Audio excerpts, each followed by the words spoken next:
Hi, welcome to Rock Talk, Round Rock ISD's roundtable discussion show. Today, we're joined by two of our lead counselors at Westwood High School and Cedar Ridge High School. We have Denise Gallego from Cedar Ridge and Steve Clark from Westwood. We're here to talk about 8th graders preparing for the 9th grade transition year and things that they need to know and be aware of to make that transition as easy as possible. Thanks for joining us on Rock Talk. Thank you. Thank you for having us.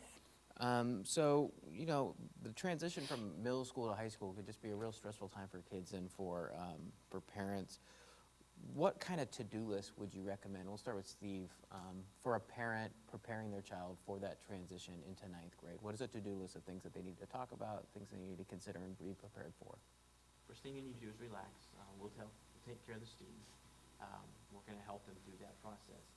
I know many times parents, they want to jump the gun and start calling the high school, but I always encourage our parents to go through the process that we have lined out with the middle schools and our appointments and our presentations and our parent nights. And after that process, if they have additional questions, they can contact us. But in addition to going through that process of selecting their courses and the presentations, is think of the end game. Where do they want them to end up at the end of their 4 years of high school? Because that really does outline. You have to think of the end to know where to begin to get to that point. Denise, what are some of those initial touch points between the high school counselors and parents in 8th grade? Like Westwood, we have the parent nights. We took it from Westwood. They have what they call, I believe, a fish camp over the summer. Fishbowl, and we call it Raider Renaissance because it's Cedar Ridge Raiders. But the parent night is really for parents. They get to know all about our graduation plans, what academies we offer, and all that good stuff. And then Raider Renaissance is where the kids actually come and spend the day with us. They're led by Raider reps, and they get to see the ins and outs of how Cedar Ridge works.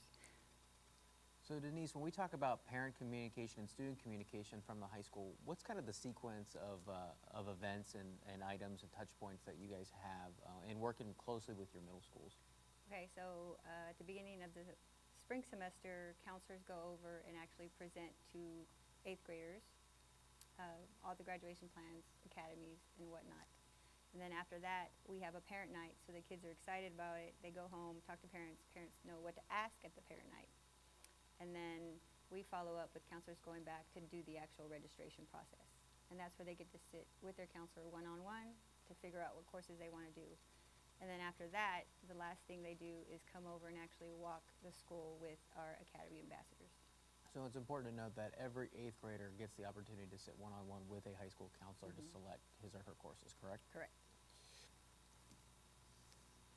Steve, there's lots of exciting terms that come from an 8th grader moving to 9th grade, some different things that are just in the operations of a middle school versus a high school.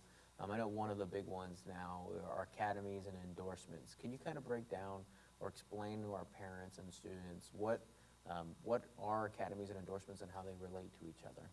Sure, an endorsement is a new requirement under House Bill 5, and every student on the distinguished level of achievement must have an endorsement. And there are 5 areas, and each high school has a broad range of programs that can lead to an endorsement, and one of those ways that a student can receive an endorsement is through an academy program, in a sequence of courses through an academy. So Denise, one of the big differences in high school compared to middle school is our AP and pre-AP program. Can you kind of break through what pre-AP means to a 8th grade student going into 9th grade? AP means that it's advanced placement, so it's courses that are getting you college credit eventually when you're a junior or senior. So some of the courses that freshmen can take are pre-AP English 1, pre-AP World Geography, pre-AP Geometry if they were in algebra in middle school, and pre-AP Biology. So what these are doing is it's a higher level class, so it's rigorous, preparing you for the AP exam that you would take as a junior or senior if you committed to staying in the AP track. And Steve, at Westwood and Stony Point, we have pre-IB and IB, International Baccalaureate, at our high school. Can you break down the relationship to those and what parents going into 9th grade need to know about those programs? Yeah, where AP and pre-AP, you can pick and choose the courses. IB, and to some extent, pre-IB, you're in more of a program where the diploma program is your 11th and 12th grade year, and you have to take a certain set of a group of courses to meet the requirements for the diploma program. As ninth graders at Westwood, students would have pre-IB World Area Studies. That's the required course, and most students take pre-IB English as well. Those are the two required courses. And then after that, they can pick and choose until they get to their diploma program in 11th and 12th.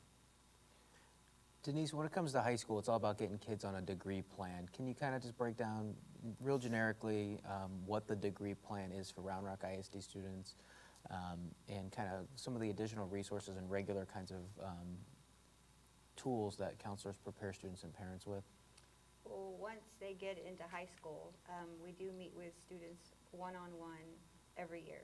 And depending on what time of school year, or time of the school year is who meets with who. Typically at Cedar Ridge, we meet with our freshmen in late fall semester, right after our seniors. We have a one-on-one, and that's where you kind of sit down and help them realize it's not as overwhelming as they probably feel like. And we sit there and go over the next 4 years, what it looks like, and then we do it again the following year. So it seems overwhelming to have to pick a endorsement or an academy at the time, but every year you reevaluate it with your counselor and parents, because parents are invited to these one-on-ones, and it clears the mud, I think, for most people.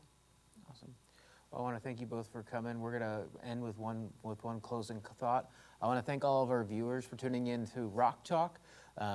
Check out this episode and more episodes on roundrockisd.org/rocktalk and on our YouTube channel at Round Rock ISD Video on YouTube, and then on Facebook we put all of these videos on there. We have a great collection of lots of different resources for parents. We hope you check out more of those opportunities.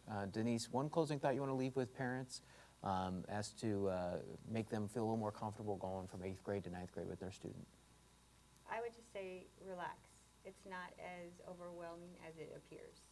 We're going to help you figure it all out.